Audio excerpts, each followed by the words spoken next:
So today, man, I want to dive into my story. I want to give you guys the good, the bad, the uglier, the nasty, the messiness that came in between. I want to give you guys all of that on my journey from moving into hurt to healing. And I want to talk about today getting over the hill. And as I was just preparing this, I got over the hill written down and I said, you know what? It should be over the hill, Heal. That is right. Heal. Heal. I promise you guys, I do have a college degree. That's not important here. But I want to talk about my journey of truly getting over to heal, my path of moving from hurt to healing. And as I give you guys that, all the stuff, all the story, I want to make sure that I leave you with a semblance of hope to let you know there truly is a space and a place of healing for you. I want to dive into it. In the meantime, welcome to Black Sheep TV, where there's no man left behind. Jesus will always chase the one and leave the 99. Let's get into it. Healing today is a buzzword. Buzz as in like a million bumblebees. It's buzzing all the time. Buzz, buzz, buzz. Heal, heal, heal. It is really, I would say, almost like trendy. It's the topic of conversation, whether you're dating, whether you're in small groups, whether you're talking with your friend. The idea of trauma and drama and then moving into like a space of healing. And I know, especially like if you're in the dating world right now, I just remember like the question often came, are you healed? I want somebody healed. I want somebody whole. And my question is, really, do we even know what that truly means? Like, have we really dove into the idea of what healing truly means? And I'm not saying that I have the answers to what that means. I'm just saying that I do have a story to tell of me knowing that I was swimming, maybe not even swimming, maybe drowning in hurt, and how I actually got to a place of getting over the hill. And for me, my definition of healing is simply learning to live in your hurt without actually hurting people. Because in this life, you're going to experience hurt. Whether you are young and you've experienced just the heartache of, I don't know, a cut, a bruise, or you just experienced some real emotional stuff with your parents, with your siblings, with distant relatives, friends, whatever the case may be, in this life, you will have trouble. That was a promise. Jesus said, in this world, you will have trouble. The thing is, within that trouble, you can truly take heart to know that He's overcome the world. There is a space and a place where you can draw on to Him and find some safety. But you will experience trouble. So for me, learning that, going through the mess that I've been through to get to that place, I simply came out of all of that with the notion and the definition that healing is simply learning not to hurt people when I'm hurting, because I'm going to hurt. That's just a way of life. Another way that is said is that hurt people hurt people. I don't even know if it's a conscious thing that they do. I say they. That I did, that we do. I don't even know if it's conscious all the time. I just think it's cause and effect. I'm hurt. I don't know what to do with it. So naturally, I just practice what's been given to me. So I end up hurting people. And that's true. It is. Like, we know that to be true. Hurt people really hurt people. However, however, heal people truly heal people. And just like hurt people do it unconsciously, I really do believe that when you're healed, you heal people unconsciously. It's just in your essence. It's just the ointment that healed people have on them, because you leave their presence feeling refreshed. You leave their presence feeling like enlightened or just joyful because they don't have anything to give except the heal that they have experienced. It's almost in the essence of out of the abundance of the heart, the mouth speaks. So if your heart is callous, if it's darkened, if it's been beat on, then naturally out of your mouth and out of your countenance, you're going to give off what's in your heart. But the same is true when you've actually put yourself in a situation for your heart to be mended, for it to be worked on, for some band-aids and some stitches to be some internal work to be done. You are naturally going to give out what's inside. So healed people truly heal people. So I want to give you guys the depth of my whole story, but I'm going to start in my childhood. And I think anybody can resonate with this story. If you got spankings, you can resonate with the story. If you didn't get spankings, then you don't know this to be true. I'm just going to teach you something right now. But when I was younger and my mom would spank me, I think spank is just a universal word. Some people call them whoopings. Some people call them beatings. Some people, my mom didn't have a definition for it. She just dished them out, and she was pretty good at it too. Like really good at it. If there was an Olympics for spankings, I guarantee you, my mama at least is taking home a bronze medal at the minimum. And her highest of heights, she's going home with the gold every time. She would put America on the map for spankings, I guarantee you. But I want to give you guys this notion that you probably know. When my mom would spank me, my mom would often say to me after I was crying for a little bit, she would look at me, and I'm not talking about the crying when you're first getting the spanking, because that's just like the normal cry. It's the like I'm getting spanked, I'm getting spanked. It's that after cry. And the after cry, if you've experienced this, the after cry was almost like a soul chest cry. You know? That cry, I don't know what it is, but it's the one that sits on your chest, and it kind of goes with the and and I have no idea why it was always like three huffs that you did with your chest. It's just the cry.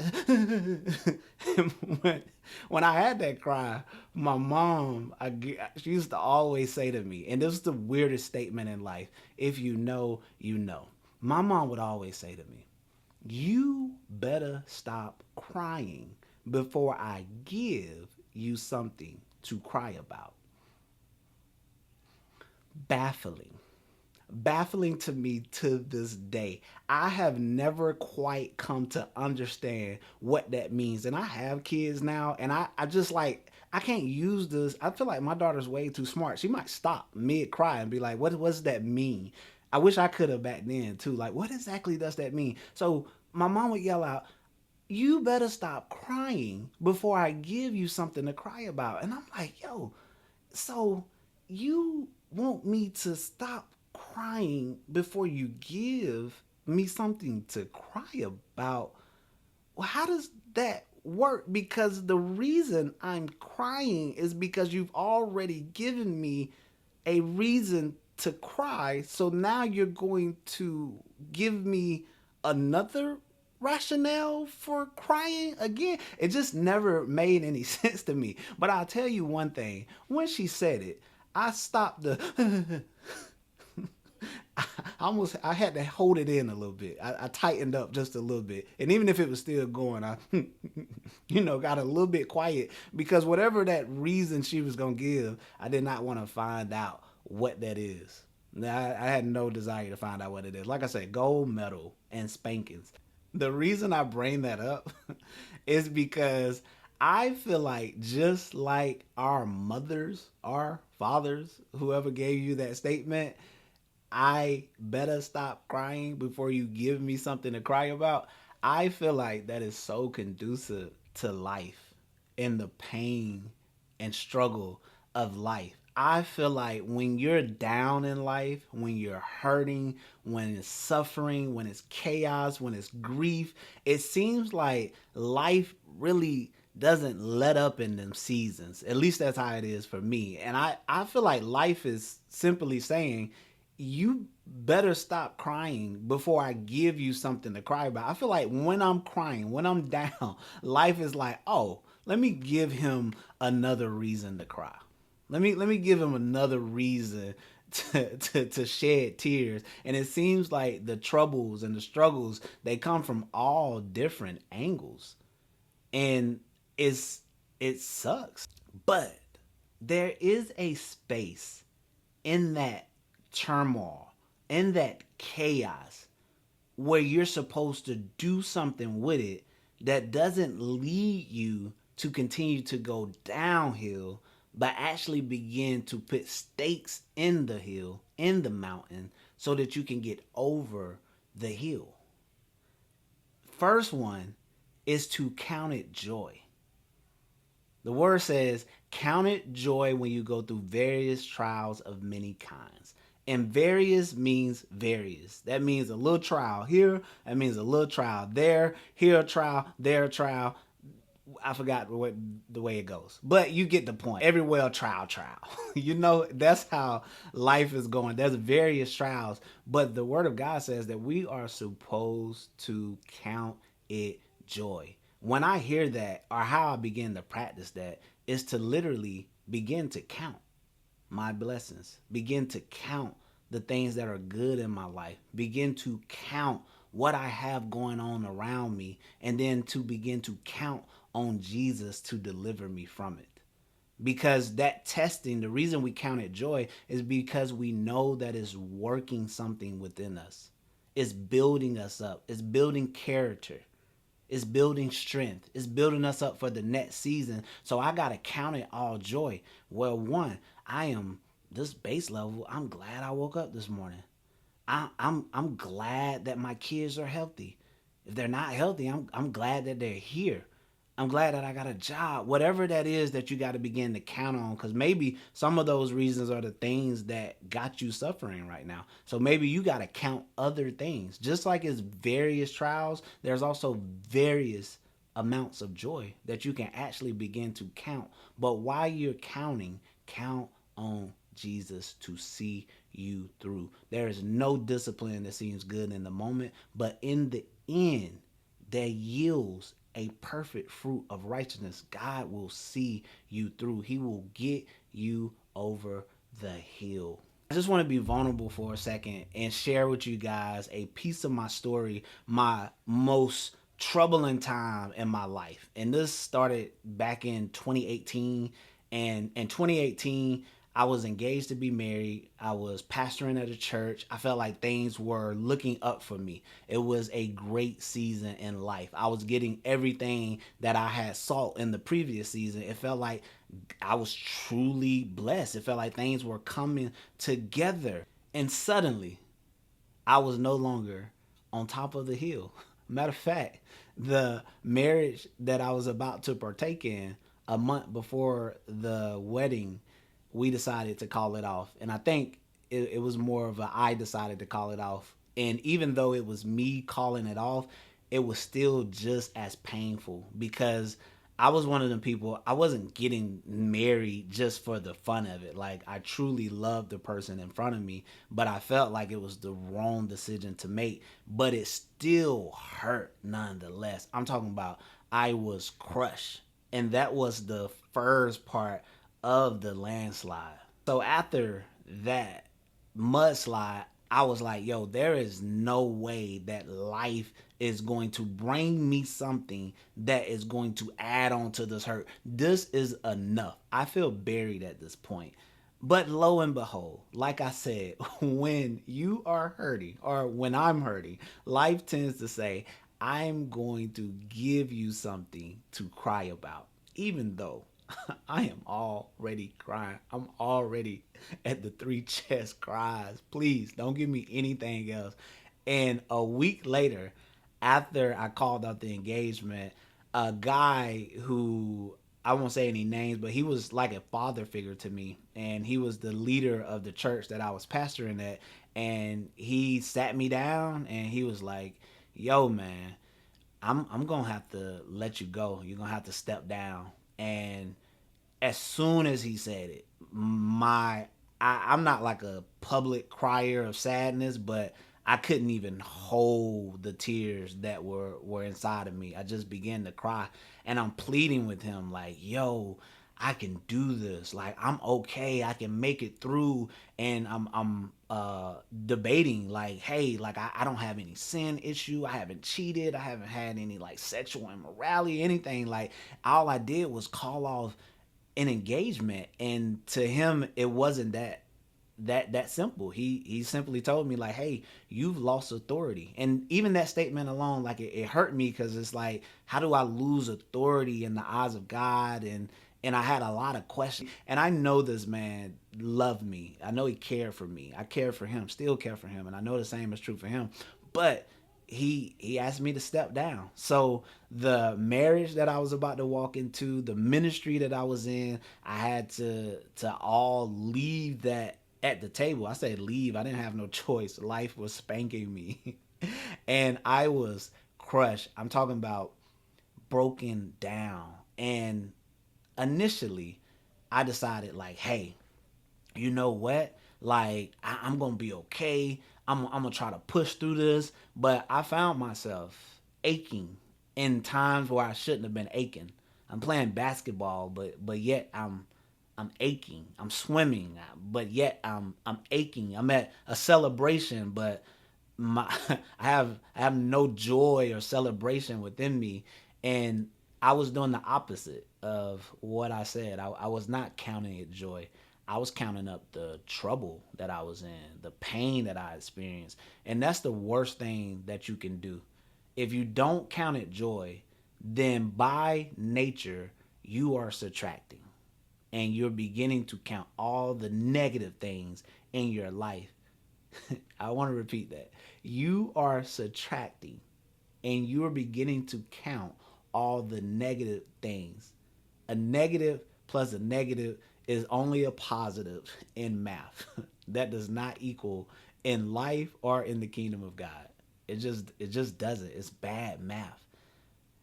And I thought I would never get out. I thought I was stuck here forever. I wish I could tell you guys that after 2020, those 2 years, I got back up and I was on my feet. But that is not what took place. Not even close. I began to slide even farther. I thought I had slid as far as I was gonna go, but instead of sliding, I was getting buried. I was burying, digging a grave, and I just began to stray away from the position that I knew to be of healing, of the position that I knew that would be restored to. And I began to do things that actually put me in the position of pain. So although the pain that I initially experienced was from, I would say, outside sources and some things that I couldn't control, the pain that compounded was pain that I put myself in. Yeah, I know that today. It was pain that I put myself in. And I just kept building on that pain. And before long, if you position yourself in pain, pain will feel like it's permanent. So I want to give you guys one more story. And the story I felt like was super befitting because it was actually from the mentor that I spoke about that was over me as I was in ministry. And he used to often teach the story about Alcatraz. If you're not familiar with Alcatraz, look it up. It's a prison that's out in the Bay Area, and the prison was deemed inescapable. And it was inescapable because it was on an island, and even if you got outside the building to get to land, you would have to swim miles in this frigid cold water, and you were presumed to die. But but there is a documentary that you should definitely check out. In the documentary, it speaks of these three men that actually escaped from Alcatraz, or at least presumed to have escaped from Alcatraz. Some think that they're dead, but a body, not even one of the three bodies was ever discovered. So I kind of am on the side of these guys escape. And it's a phenomenal story about how these guys for months built this plan. They were hiding behind sheets and things of that nature. And they built this plan to actually escape. And it involved them using a spoon to dig between the walls. And they did this for months. And they dig between the walls, and then they escape through the walls into the sewage system, get on top of the roof, and then they're in the water on this makeshift raft that they built out of like raincoats. And like I said, bodies were never found, so a lot of people believe that they actually got to freedom. And I share that because these guys, they dug through the wall, and in order to actually get out of the prison, they had to go through the sewage system. The sewage system. And if you're thinking about the sewage system and you think about it like I think about it, it's just they had to dig through a bunch of crap in order to get to freedom. I would like to say to you guys, this is the same that is true if you're in a place of pain, if you're in a place of chaos, if you've compounded pain onto your life, then in order to get out of the prison of pain, the only way to freedom is to actually dig through the crap. You got to dig through all of the crap, and that's nasty. That is nasty work. But if you can get on the other side of that crap, your life, my life, our lives will be one of freedom. One where there's no more bars, there's no more binding. You are truly free to experience your life as God designed it to be. It's just going to take you digging through the crap. It's just necessary. It sucks. It sucks. I'm going to tell you, you know this to be true. They tell you this in therapy when you first start. It is true. If you want to heal, it will probably get worse before it gets better. I won't even say probably. It will get worse before it gets better because you're digging through the crap. You're going backwards to get through all the crap that you compounded in your life in order to get to a place of freedom. And I want to do another story on this and another follow up on this to give more depth and clarity. But for the sake of this, I want to tell you guys just a couple or a few points on how you can get free. One, I want you guys to be reminded this is Psalms 147 and 3. And it says that he heals the brokenhearted and he binds up their wounds. That's one letting you know that in this life you will have a broken heart. In this life there will be cuts, there will be beatings that you take, but Jesus will bind up those wounds. So my number one is lean on him, trust in him, seek him. If you don't know him, ask, seek, knock, so that the door can be open. That is going to be your ultimate place of healing. Secondly, you should try to find a therapist. And therapy is one of them things. It's tricky for me because it's so expensive. I feel like therapy should be like a BOGO deal. Like I go one and get one free. Like it's that essential. Like just give us some coupons or something like that. I have no idea why therapy is so high. But if you can, if there's a place, research, find out people that can supplement your therapy calls, things of that nature. But therapy will be extremely helpful. And my last one is community. You have to seek out people that you're truly close to, and you have to give them the information that, hey, look, I'm on the struggle bus. And the chances are they already know.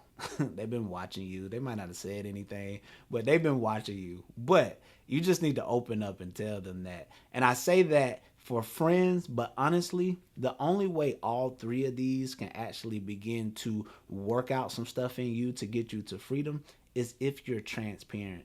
Be transparent with the Lord. Be transparent with your therapist. Be transparent with your community. If you do that, then I guarantee you, you will be on the edge to freedom. It's grabbing the spoon and digging through the wall. And you got to keep digging piece by piece, piece by piece, piece by piece. And even when you build a hole big enough to begin to get through, then you got to dig through the crap. But if you can get through the crap and actually get out into this place of freedom, it is worth it to then begin to get out of the prison of pain. This is the Black Sheep TV. I thank you for listening. If this is content that you like, if this is content that you need, if this is content that somebody else needs, I ask you to like and subscribe. I plan on dropping a video every week. Please, please know that there is no man left behind. Jesus will always go for the one and leave the 99.